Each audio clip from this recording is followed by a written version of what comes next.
So now that we've given folks a few minutes, I'm going to go ahead and jump in here with our panelists, Judy and Dave. We're really excited to get into this really, really important topic with all of you today, which is ensuring the right people care for you and your residents. And we have two panelists today that have a lot of experience in the people that are involved in making that happen. So to introduce our panel, we have David Acuff, who's a Regional Vice President of Operations for Quality Senior Living Management, QSL Management, as many of you know it.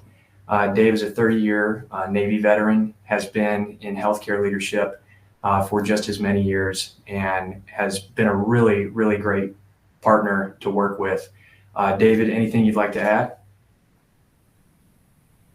No, just proud of our connection with AccuShield and all the things that you do for us. It's been a great partnership. Likewise, really helps when two organizations align in their missions, and I think QSL and AccuShield are a great example of that. So thank you for your partnership.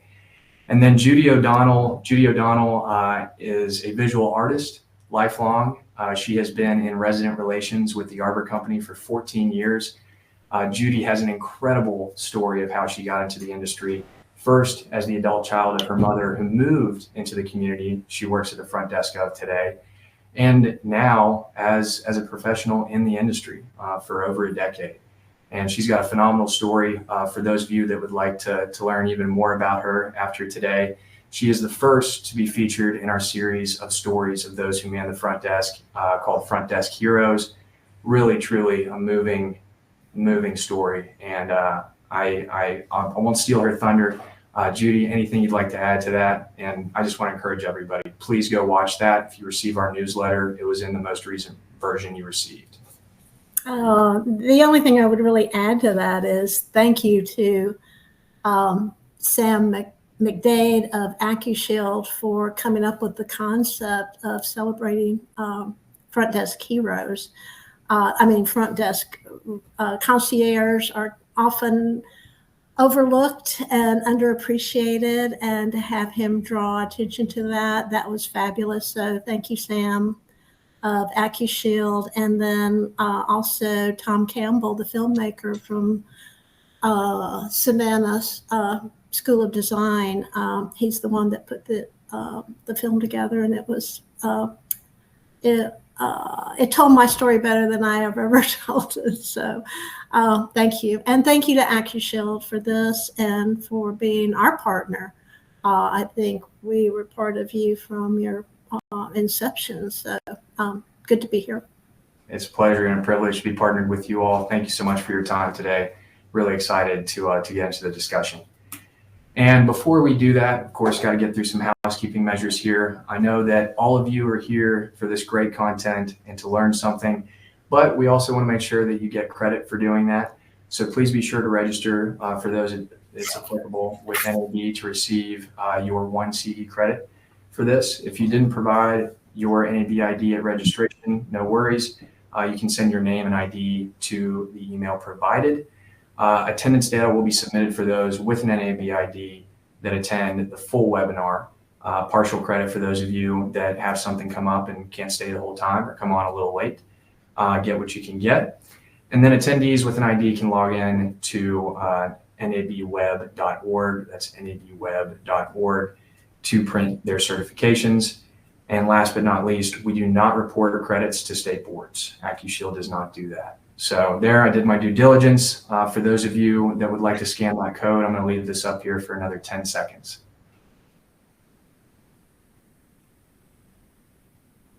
5, 4, 3, 2. And then for our agenda today, we're going to kick things off with an activity. Like I said, have those phones at the ready. I want to test your knowledge on some stats related to third parties caring for your residents. Then we're going to jump into the evolution of senior care partnership. If anything has remained the same about our industry in the last decade, it's that it's changing. So lots of evolution has taken place in this area of operation. Want to get a deep take from both Dave and Judy on that. Then we're going to dive into building trust through transparency. Finally, resident and family benefits, because that's what we all do this for. It's for the residents and their families. and rounding that out with the future of senior care collaboration. So Dave, Judy, get your crystal balls ready. We're gonna get your predictions for the future. And then we do want to make sure that we get your all's questions answered. So towards the end of the conversation, we're going to carve out about 10 minutes for you all to ask those burning questions. Please feel free to drop those in the chat as we go along. We'll address those at the end. And so jumping right in with this activity, get those phones out. Judy, David, you can participate as well. Go ahead and scan. It's just 4 questions, and this isn't for a grade, so don't worry. In fact, we're not even going to publish your answers. No one's going to know. And I'll give everyone a couple of minutes to complete this. Feel free to drop any questions in the chat.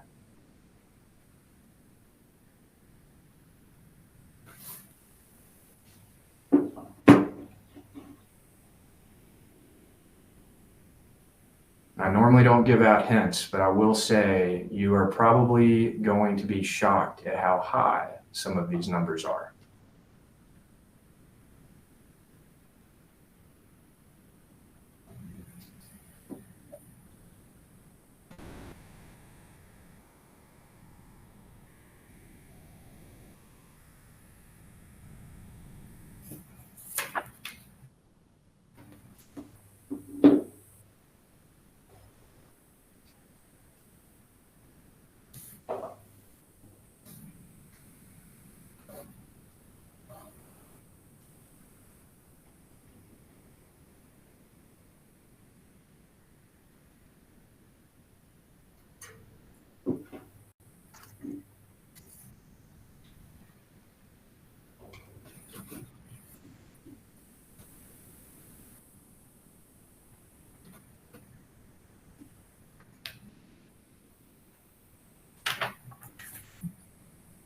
Oh, and we have someone from South Pittsburgh joining. Go Pirates.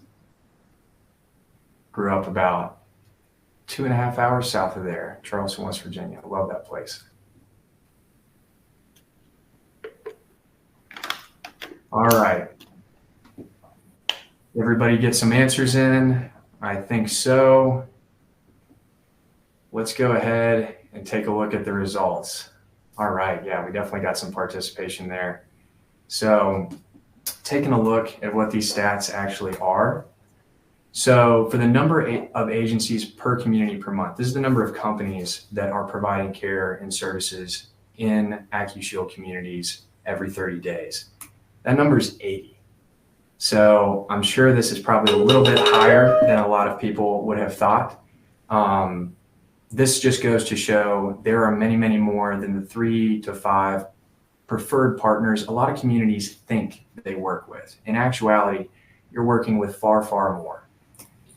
The number of caregivers per community per month, this truly blows me away, given the size of staffs that many communities need in order to operate.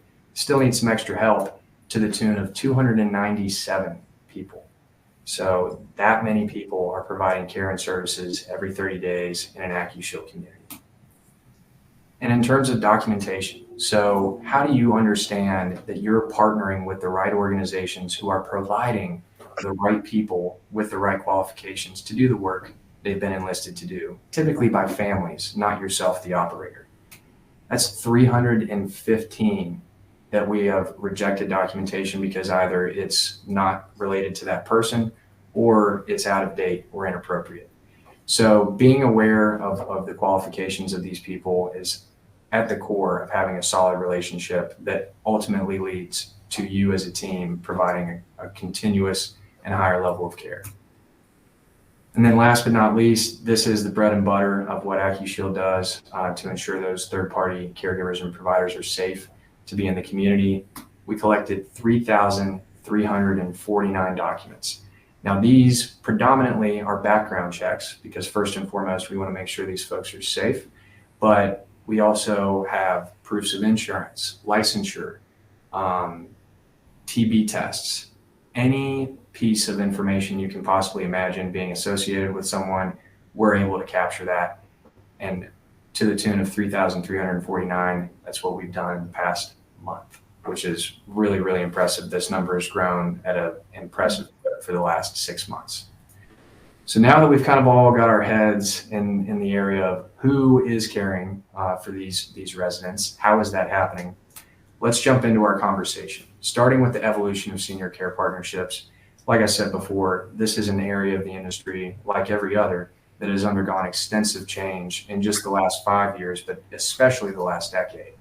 And I'm excited to hear from our panelists on their perspective. So, Dave, starting with you, you've been in the industry for a long time. Tell us a little bit about some of the historical challenges in coordinating this third-party care.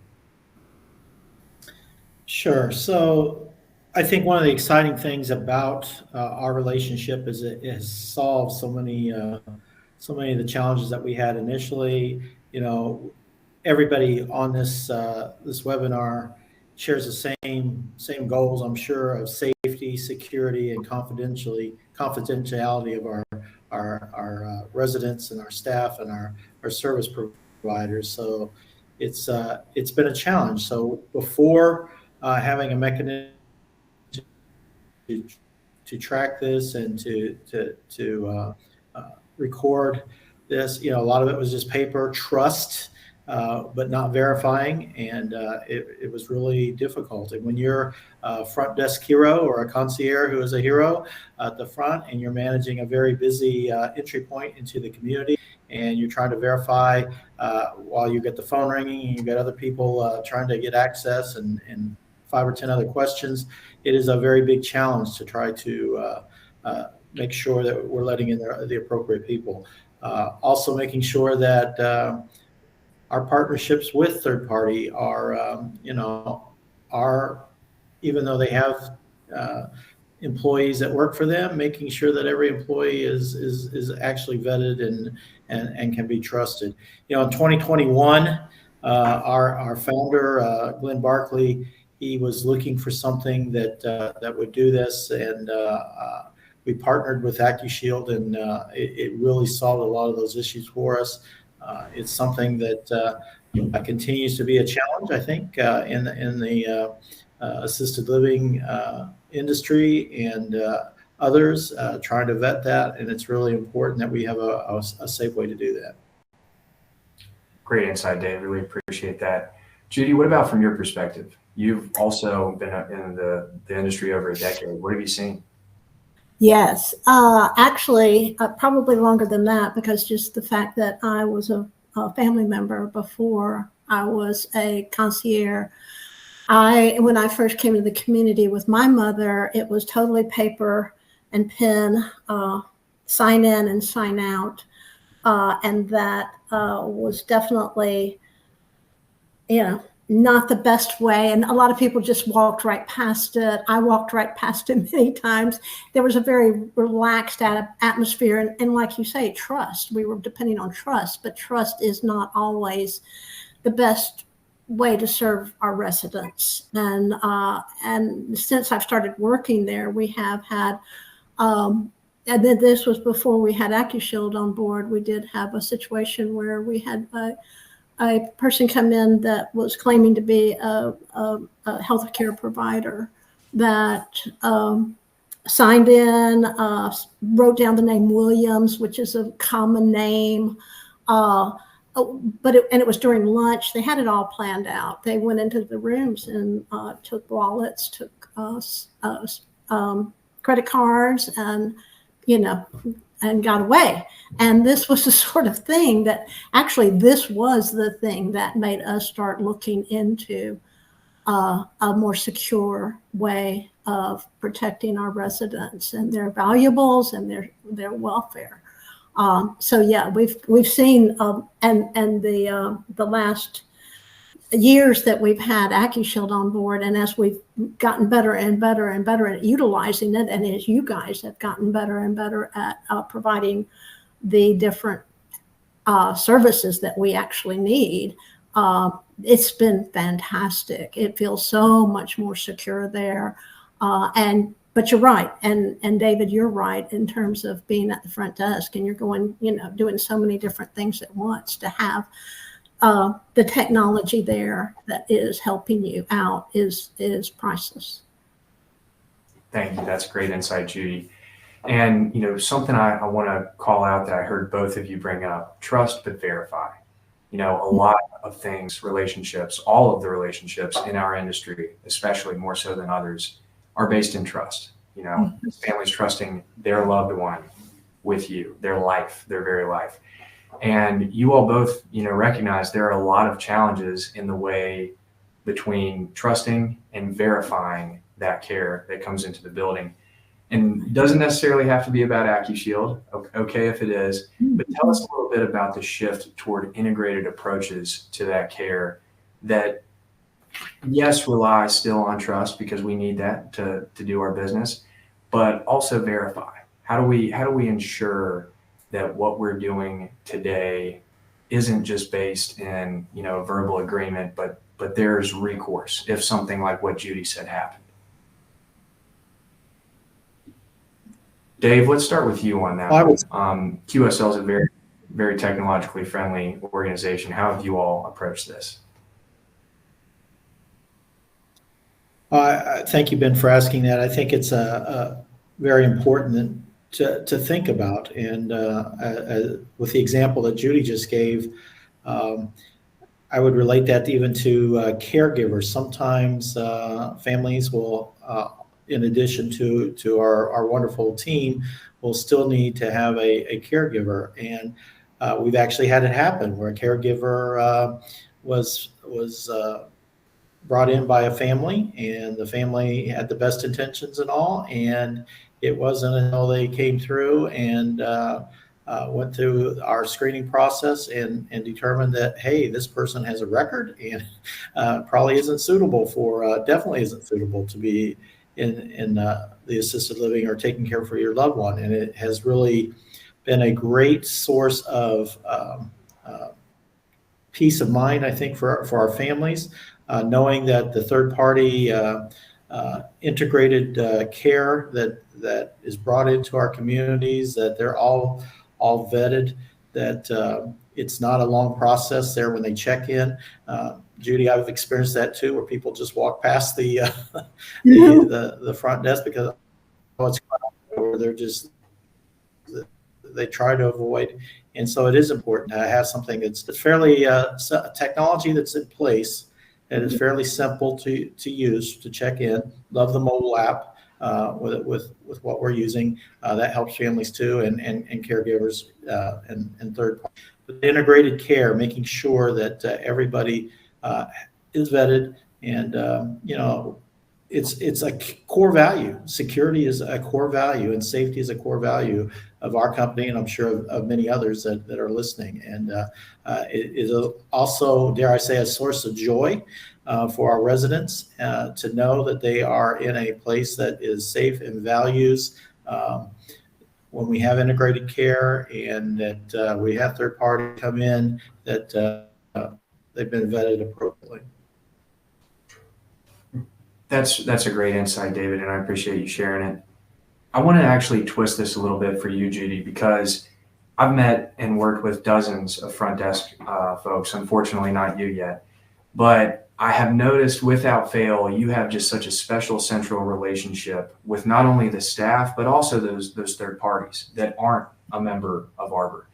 Tell me a little bit about how you facilitate that integration of these people into the team, because at the end of the day, they are an extension of your team. You didn't decide for them to be, but they are. Yeah, absolutely. Absolutely. And I think it boils down to relationships, having relationships with these people. And I want to, there's something about talking about the kiosk, and I'll come back to that, but talking about the kiosk, we've gotten to where I think all of us go into doctor's offices, any hospital, actually anywhere anymore practically. And the first thing we do is type into a kiosk. So I think that is already becoming something that people are drawn to. But I mean, if you have just a piece of paper down there, they can walk right past it. But something about that kiosk sitting there, they will come to it and feel like they're obligated to it. So that in itself is fantastic. But going back to what you were saying, asking me, is the relationship that we develop with. And this is actually why I love the job so much, because we really get to know everybody. We not only know the residents inside and out, but we get to know the family members inside out and what they're looking for and what their fears are and what their concerns are. We get to know the caregivers. We chat with them when they come in as they're signing in at the kiosk. And we get to know them and their lives, their families, their everything. And so it's building that bond and developing that trust that becomes so essential at that central location where the kiosk is and where we are.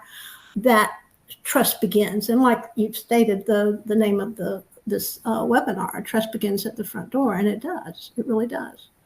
Totally agree. And if you don't have yourself a Judy at the front desk to build those relationships, takeaway from this webinar would probably be to go out and find one. No, absolutely. I got to have a person there.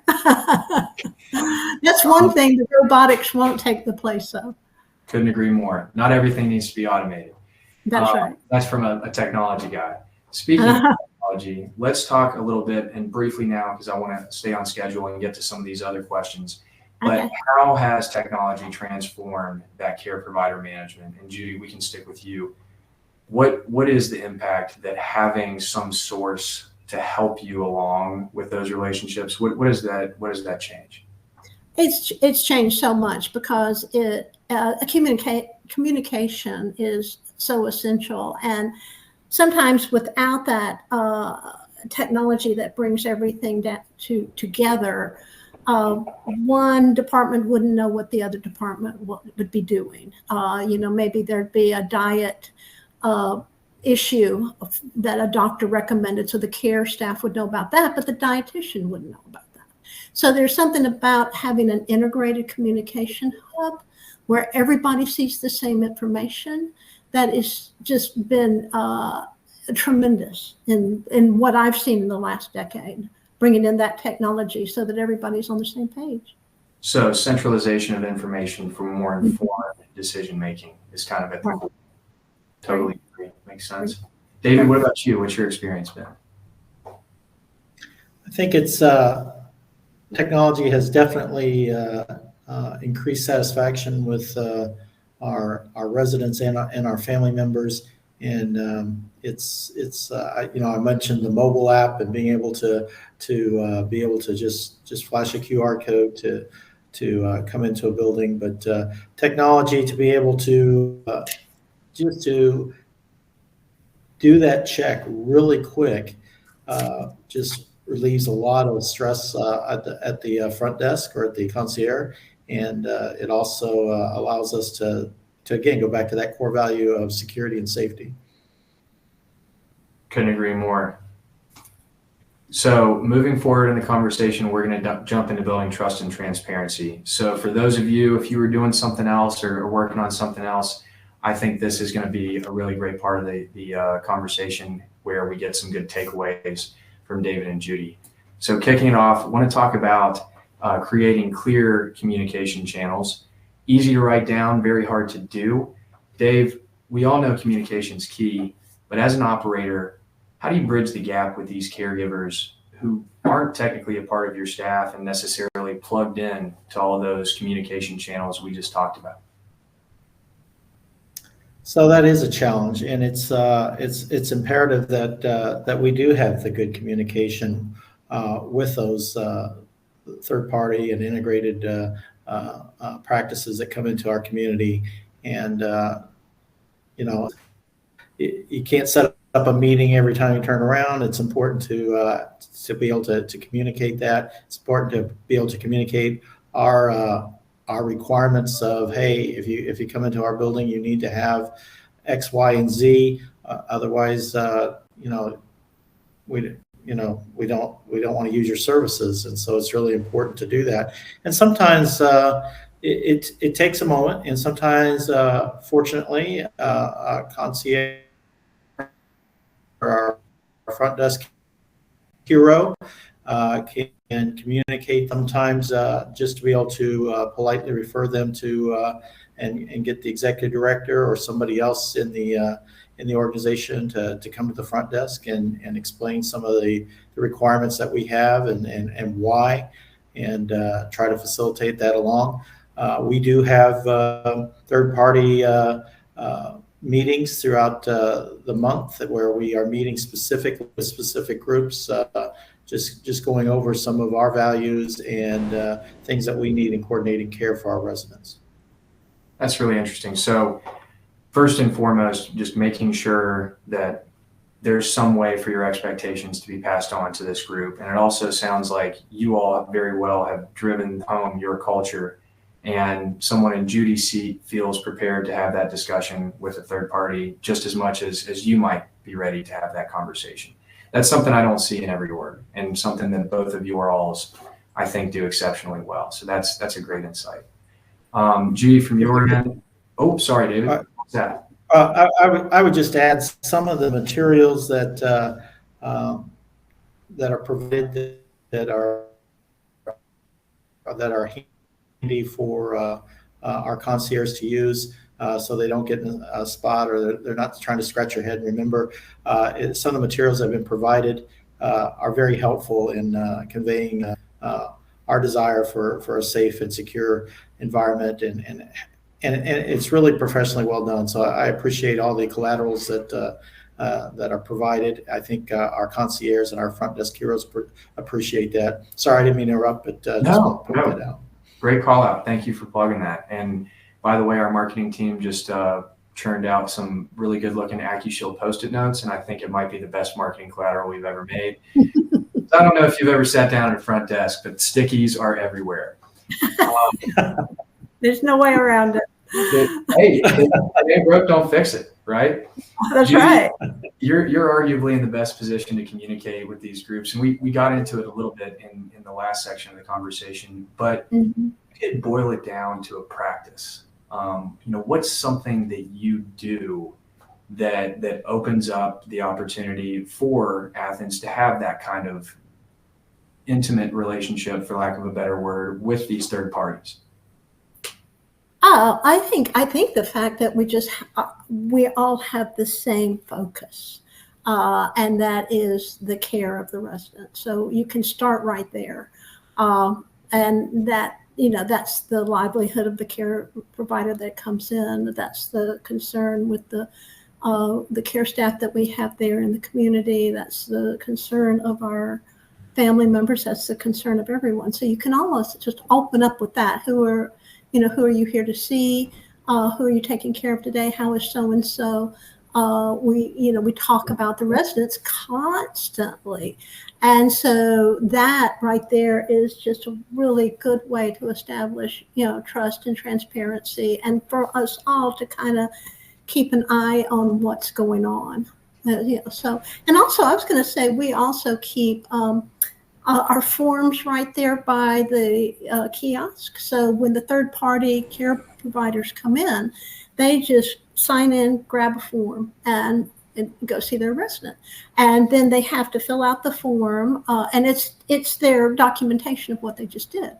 And so they fill out their form at the kiosk before they sign out, and they hand it to me, and they leave. And so we've got a good system there of them maintaining documentation and communication about what they just did for our resident, and that's been really great. That's amazing. And it immediately brings to mind a conversation I had with another Arbor concierge here at the salon at East Cobb, and the way in which they dealt with people who weren't exactly happy to having to be taking an extra step was to say, hey, who are you here to see? Okay, great. To take care of Mrs. Johnson, we're going to make sure that you do this. And that's the reason I'm doing this. It's not you and me, it's us and taking care of them. That's what it's about. And when you're talking about the credentialing, yeah, and that is, there's some people that just get it right away, but then there's some that go, what is this? What do we have to, why do I have to do this? And I think, and again, we go back to when you are, you explain to them that it's for the safety and for the resident, and then they go, oh, okay, yeah, I get it, then it becomes normal for them to say, okay, I'll take it to my supervisor and we'll get it taken care of. Just like that. Just like that. That's fantastic. Thank you for sharing that. Mm-hmm. And to the next section of the conversation, establishing and maintaining professional standards. Something that's arguably very hard to do. We've already touched on it a little with someone that isn't your staff. So you both represent organizations with really strong, intentional cultures that I have a lot of respect for. But part of what underpins you all being able to have those is every staff member, from corporate down to the community, they know the mission. They know what it looks like to live that mission. Tell me a little bit about what it's like to implement that, from your position, David, and then Judy, I'm going to come back to you because I want to hear about how it feels to impact that and also be a part of doing that. But David, starting with you, how do you get that from top to bottom? How do you make sure everybody is in lockstep and with the change that you're making? Sure. With our own team, I mean, it's part of our orientation. Culture is a big part of our orientation, and we live it every day. We have our core values of safety, leadership, integrity, compassion, excellence, joy, respect. And I think, the safety and security that this platform offers ties into so many different aspects of our core values, and security being a very important one. I know that's important to your company, but we really stress that and live it every day.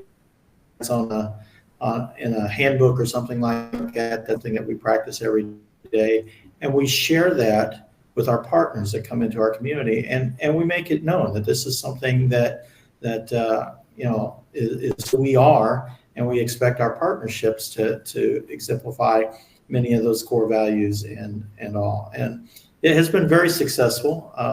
Every once in a while, we'll get somebody that will question it. Sometimes it's more the private home provider that comes in, or a private sitter that comes in, that the family, I spoke about this earlier, that has vetted themselves, and then we find out that that they definitely were not vetted properly.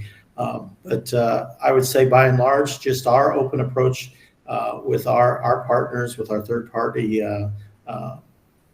people that come in, our integrated care, it's something that we convey right from the get-go on how our core values impact how we do business. I love that. And it's all obviously working well for you. Judy, what about you?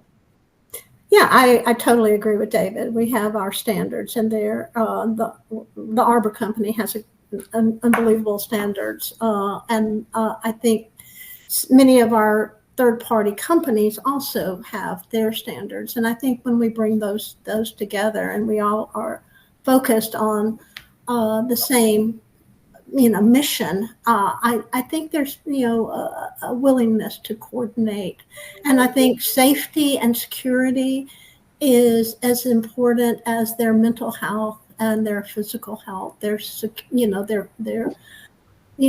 I think the family members totally rely on us, and I think there's a lot of pressure sometimes on the front desk because we're kind of the gateway. We're the gateway, whether it's making sure that people should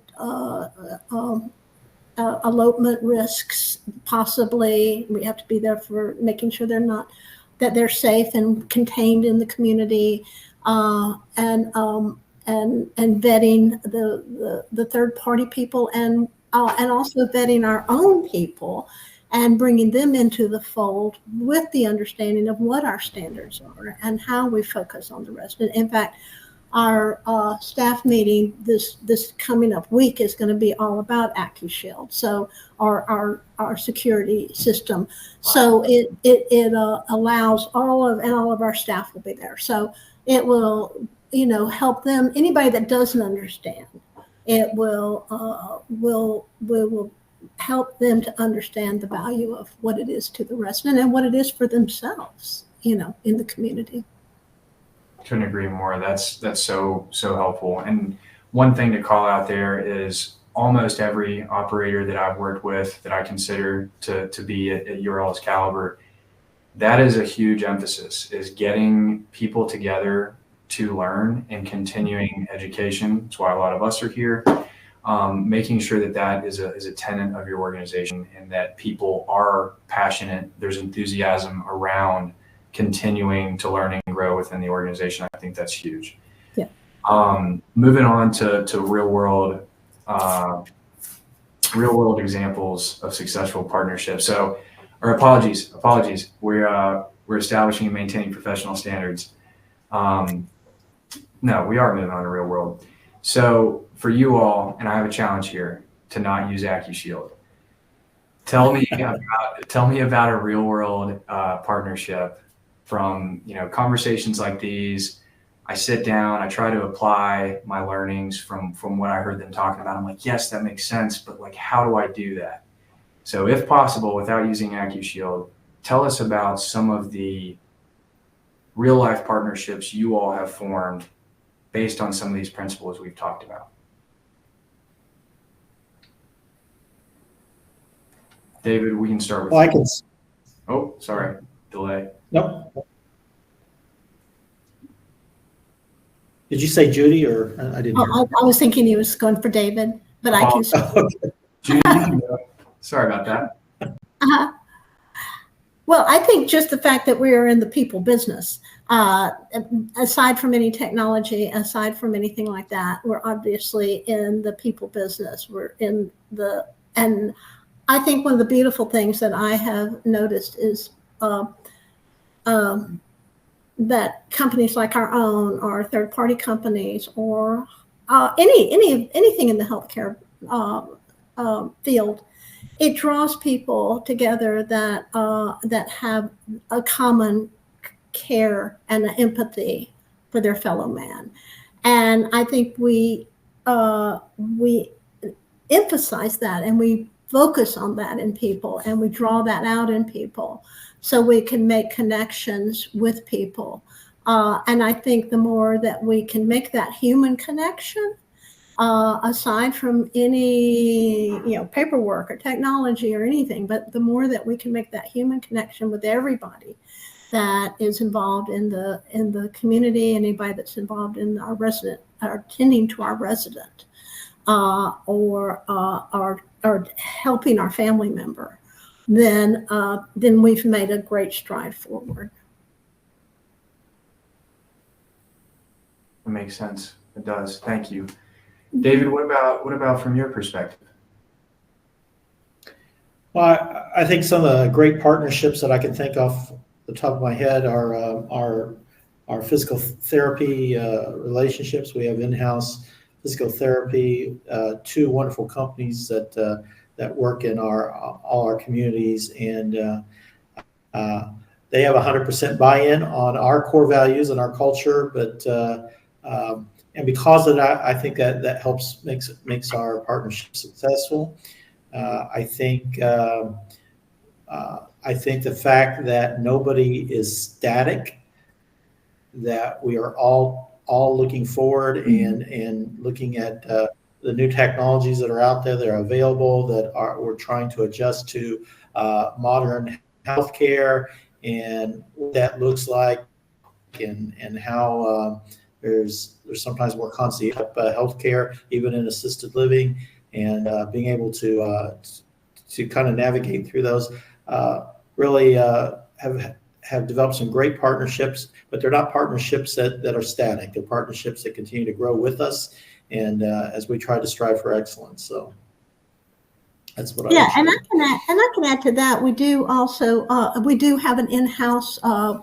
We contract with a physical therapy company, and we've been with them for a decade.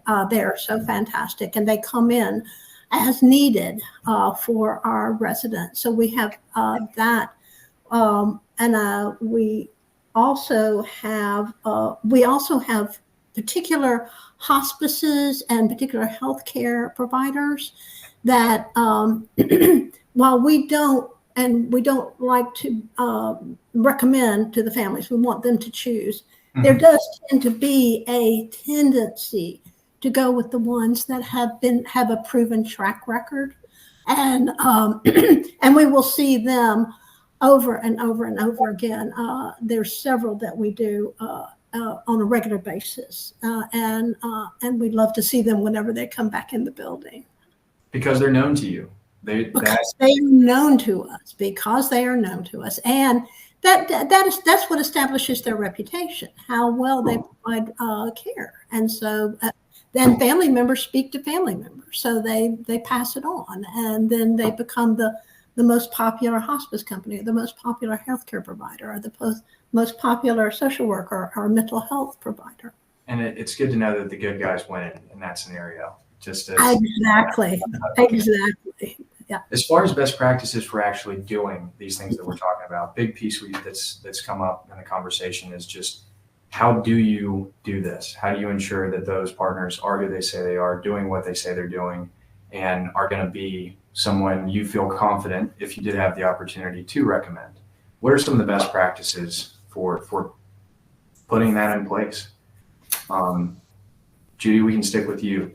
I think sometimes results is an important aspect to focus on. I mean, when we see, let's say, family members that have had good results with a hospice company, or when we see a PT that has made strides with the resident in their evolution and they've actually gotten better, or learned to use their walker better, or have moved from the wheelchair to the walker, or learn how to function better in their apartment. These are things that I think are priceless, and I think that is a good way to make sure that you are using the right people and that are coming in and taking care of your residents. Elevating those stories as social proof. Mm-hmm, exactly. David, what about you? Well, I would say, we do a good job with our company, as I'm sure many of you who are on this webinar, of making sure that our own team is credentialed appropriately, and we manage through different systems and things like that.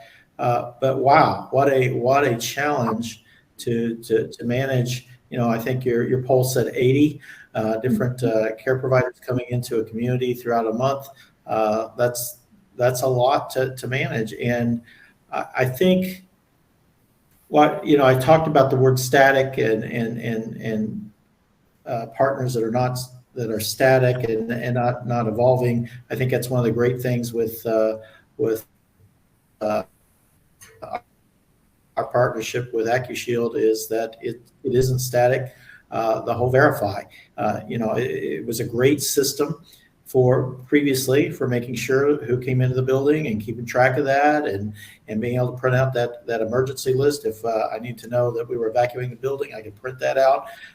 Love the love meter. There's so many different aspects that were there, but then to take it another step and to have the Verify process to make sure that we're in compliance with people that are coming into our building and meeting our standards, I think is just outstanding. And I would almost say it's almost a badge of a pride for some of our partners to say, hey, we've been verified, and AccuShield verified, if you will. I know we're not focused on AccuShield, but whatever the system is, to be able to have that's something that they can feel proud of, that they are known in the community, and they have complied with whatever system is in place for the seniors or whoever they're serving. That's a great insight. And it's really important to them too. It means something to them to have gone through that process, and it's a differentiator from their perspective. So rolling with the conversation, because I know John Levitt from our marketing team somewhere is grinding his teeth, but this has just been a good conversation, and I didn't want to rush things along. So at the end of the day, whether you're in the business of providing a service to senior living, or you are senior living operators, the resident and their families are always your customer. Their families, in some cases, a secondary one, but no less important than the residents themselves. So I want to talk a little bit about what this practice of building strong relationships with your partners, what effect that has on the resident and their family, specifically from a continuity of care perspective. When you have good partners that you know provide a service you can count on, how does that impact the continuity of care for the resident and ultimately their quality of life? And Judy, we can start with you on this one. You're nodding your head. You look like you've got something to say. Well, I think the continuity of care, yes. I think, and one thing I do want to say is that the way that the different healthcare providers, they speak to one another about the different issues, that whether the physical therapist is consulting with the OT, or the social worker is consulting with the mental health provider. That these those sort of things where they can come in, we're in the same community. They meet each other. They'll sit in the living room and talk about things. It's a lovely thing to see that that sort of connection that they make by just physically coming in contact with each other. And I think that is a beautiful thing that happens in an assisted living. That's amazing. And when those parts of the body know what the other is doing, everybody wins. It's a much more fluid effort. That makes perfect sense. Dave, moving on to the next question, what about the impact on family peace of mind? Because I know you are working with executive directors all around the country. They have ultimately the difficult conversations that stem from changes. What does it mean for you to be able to say these partners have gone through this process and we can count on them? Well, I think it's huge. I think it's a huge benefit to our company to be able to have, dare I say, bragging rights that we have initiated or engaged with a partner to help us to make sure that everyone that comes into the building to provide service to their loved one has been verified through a process. It is peace of mind. It is that value of security. It is that value of joy, just knowing when you're not worried about who's taking care of mom or dad or grandma, that you don't have to worry about that. It gives you a great sense of peace and joy, and it's something that we're proud of. It's something that it's at the end of the day, there's marketing involved, and it's something that we want to market, that, hey, we take this very seriously. We have partnered with someone at an organization that is very, very adept at tracking. And those are our preferred providers, those that come into our building that have gone through this process and agreed to have been a part of that. So I think it's really exceptional way of conveying great peace of mind to families and to residents. That kind of answers my next question. That is the positive outcome, peace of mind. It's what you all are selling. It's what we are trying to provide through our platform. It just makes sense. For both of you, a quick thought, because I do want to get to the next one before we switch it over to Q&A. These things are really difficult to measure. Is there a way to measure it? Do you just have to have somebody that knows? How do you really kind of get resident satisfaction by the tail, and how do you tie the activities that you're doing day to day to that? Well, we have several programs where that are interactive between our family members and our staff. And on an ongoing basis, where our healthcare provider, our resident care director has a program where she reports to the family members. We have one where the engagement director report that families can see in real time what their loved ones doing activity wise. So, and I think those things are a good way of tracking, measuring, and giving the family members peace of mind. Also, we do annual surveys, both with our family members and with our staff. One with our staff, one with our family members, and I think those are And those go directly to our executive director, and they're taken extremely seriously for people to get feedback on how they feel about the community. And I also just wanted to add, there's a couple of things, I know that we have to move on, but I wanted to add there's a couple of things that I've used AccuShield for regularly, and one is family members come in and ask who has visited my mom this month, Yeah. and I can just a couple of buttons, and I can pull up a report and print it out for them of everything that all the visits their parents gotten. And another thing that we've utilized just in the last week is a family member feels threatened by a resident feels threatened by one of their family members. So we have put an alert on our kiosk to bring it to mind when this person tries to sign in, that we can stop and discuss it with them. So these are things that have been so like real time, real upfront, moment to moment effects that the impact that the AccuShield kiosk has had in our community. Thank you for sharing that. That really validates what we've been working on all this time, and it's a powerful insight. It's true. Mm-hmm. And David, I'm sorry, I'm going to pass on you on this one, but you're going to lead us off on the future of senior care collaboration. Want to hear from you. What do you see as an emerging trend? Let's just go with one in senior living operations. It doesn't have to be specific to what we've talked about today. Blow our mind. Well, I would say that there's getting to be less need for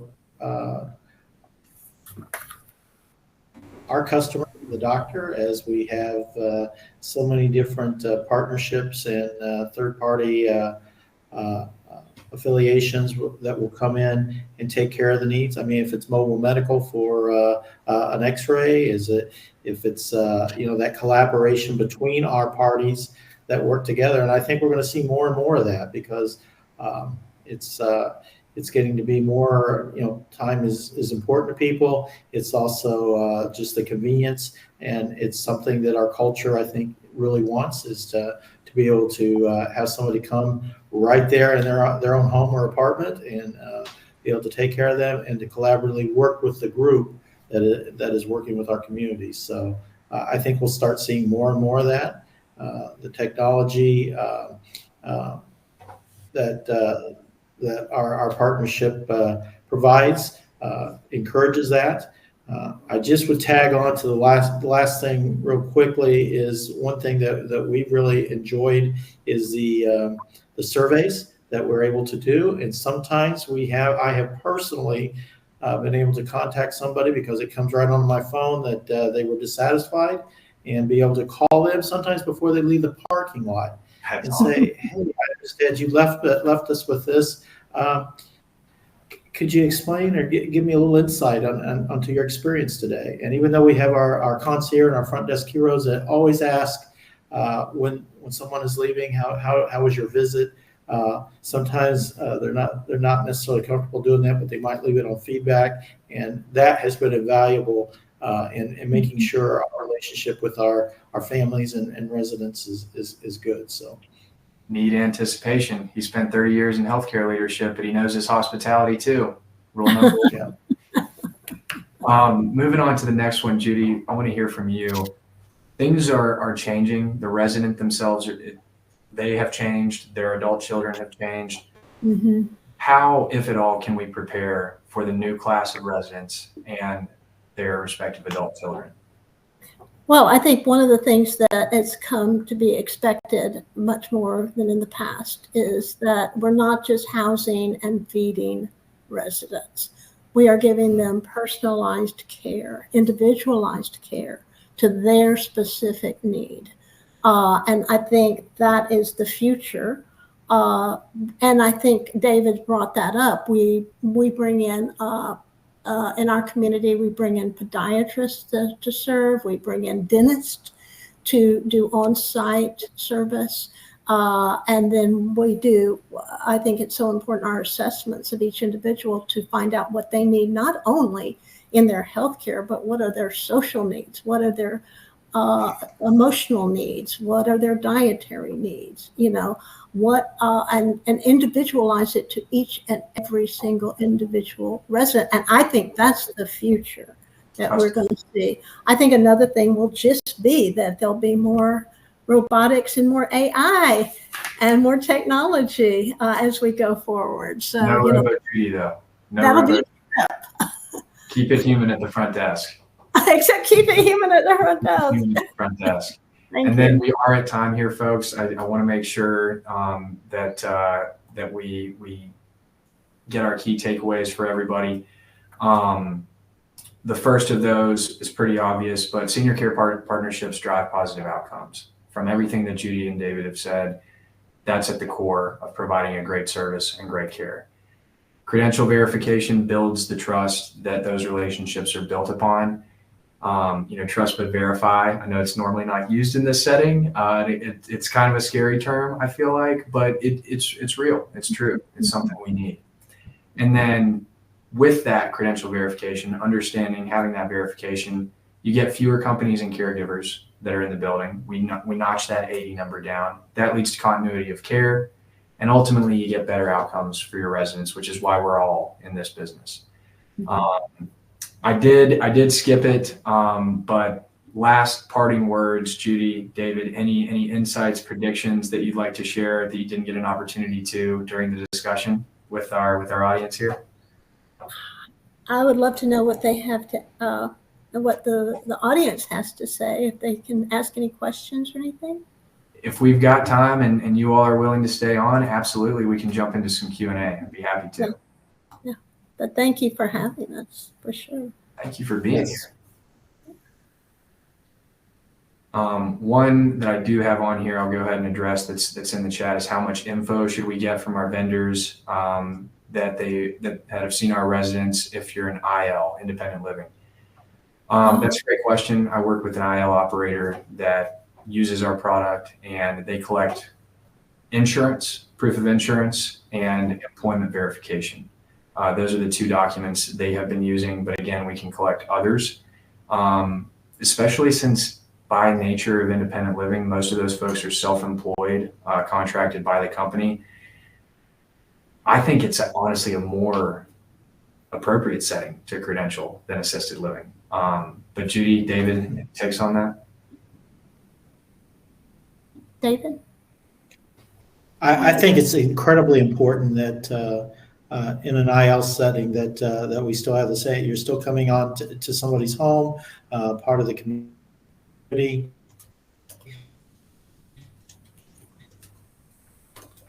And it's not necessarily that who's coming in, but that they are appropriately credentialed to do the job that they're coming in to do. And as I said in another example, sometimes we think they're vetted, and we find out that that they are not appropriate to be on the campus. Mm-hmm, mm-hmm, mm-hmm.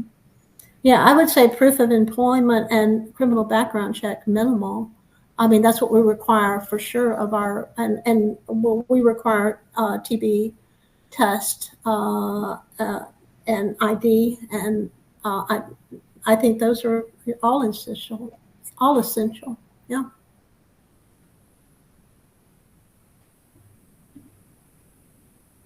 Bunch of good information for you there, Rosalind. I hope that was helpful. Anyone else interested and want to throw a question in the chat, please don't hesitate. I'm going to cut it off here in about a minute, but if you've got a question, please feel free to ask it.